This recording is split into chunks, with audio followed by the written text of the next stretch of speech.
గత నెల నవంబర్ 19వ తారీఖున ఇక్కడికి వచ్చి కంప్లైంట్ ఇవ్వడం జరిగింది అంబటి రాంబాబు గారు కూడా. అలాగే మా మాజీ సీఎం గారు జగన్మోహన్ రెడ్డి గారి మీద వ్యాఖ్యలు చేశారు, దానివల్ల మీరు దాని మీద స్పందించండి చేయండి అని చెప్పి ఇవ్వడం జరిగింది.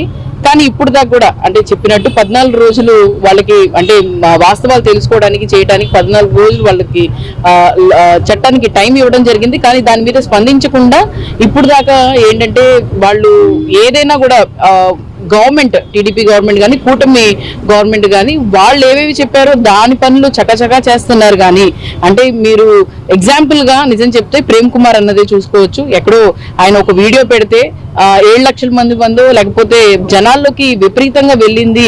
ఎందుకంటే దాన్ని ఏదో అబద్ధపు ఇది చేయలేదు ప్రేమన్న కూడా. ఎందుకంటే ఈ గవర్నమెంట్ ఏ విధంగా టోల్ ప్లాజా కొన్ని రహదారులకు కానీ సర్చార్జీల పేరుతో పెంచిన విద్యుత్ ఛార్జీలు తగ్గించారంటూ గుంటూరులో ఆందోళన జరిగింది.